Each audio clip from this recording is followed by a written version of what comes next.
Good afternoon, ma'am. Good afternoon, classmates. I am Kimberly Bonifacio, the 8th presenter of Group 1. And my topic is all about the learning content under the Philippine policies. The Philippine education system can be described as a dynamic one. And by being dynamic, it undergoes a continuous change or progress. It has undergone several stages of development from the pre-Spanish era to the present. Dating back at the pre-Magellanic period, the Philippine education was informal, unstructured, and without method. Learning was more experimental than theoretical. Children were taught more of vocational training and less academics by their parents. The educational system underwent major changes during the colonization of Spain, America, and Japan. Then it was further developed by different educational reforms and is now being offered through formal and non-formal systems as years have come. In the early times, formal education typically spans 14 years and is structured in a 6 plus 4 plus 4 6 system. 6 years in the primary grade, 4 years in the secondary grade, and 4 years for a bachelor's degree. But now it was changed due to the implementation of the K-12 system, which now become K plus 6 plus 4 plus 2 plus 4. The academic year is patterned after its wet or cool and dry or hot seasons. The hottest months of the year are from March to May, thus making them the summer break. Then the wet season starts in June, which also marks the beginning of the school year, and then ends during the first few weeks of March. And beginning 1993, the Department of Education, Culture, and Sports, or DEX, increased the number of school days from 185 to 200. In the Philippines, known as a Catholic country, has a 2 to 3 week Christmas break in December and a 4 to 5 day break at the start of November to celebrate the Day of the Saints and the Day of the Dead. Then we have Republic Act 7797, which states that each school year may not exceed 220 school days, inclusive of class days which may be subsequently suspended due to natural or man-made calamities. The Republic Act 9155 of August 2001, also known as the Governance of Basic Education Act, was passed under the administration of former President Gloria Macapagal Arroyo. This act changed the name of the Department of Education, Culture and Sports, or DEX, to the Department of Education, DepEd, and redefined the role of field offices, the regional, division, district offices, and the schools. This act also provided the overall framework for school empowerment by strengthening the leadership of headmasters and fostering transparency and local accountability for school administrations.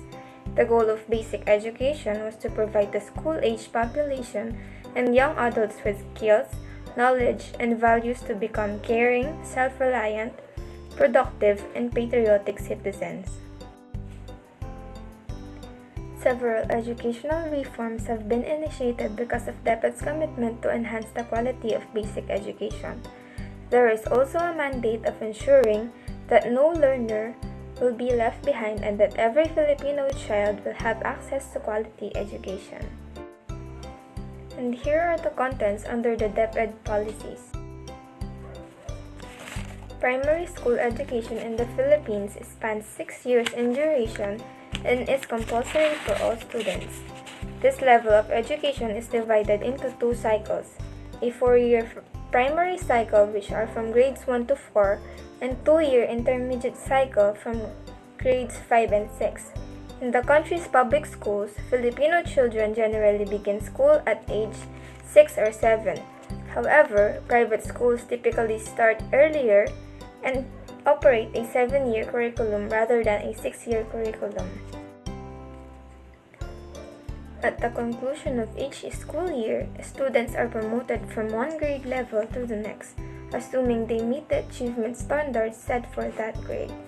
Students are rated in every subject 4 times during the school year. A cumulative point system is typically used as the basis for promotion. To pass a grade, students must earn at least 75 points out of 400 or 75%. Once a student successfully completes each of the 6 grades of primary school, he or she is awarded a certificate of graduation from the school they attended. Then there will be no leaving or entrance examinations required for the admission on the nation's secondary schools. During grades 1 and 2 in the Philippines, the language of instruction is generally the local dialect, of which there are over 170 nationally of the region the children resides.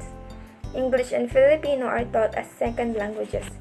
From 3rd through 6th grade or the remainder of the primary education, subjects such as mathematics and science are taught in English, with the social sciences and humanities courses taught in Filipino. The educational content of the primary school system varies from one grade and one cycle to the next. As we recall, the primary school system is divided into 2 cycles, the primary cycle from grades 1 to 4 and the intermediate cycle from grades 5 to 6. While specific curriculum changes from grade to grade, students usually have classes in language arts, which includes Filipino, English, and their local dialect, math, health, and science. Students in the primary cycle often also take classes in civics and culture, while students in the intermediate cycle are introduced to music, arts, physical education, home economics, and social studies. And that is all for the learning content under the Philippine and DepEd policies. Thank you for listening.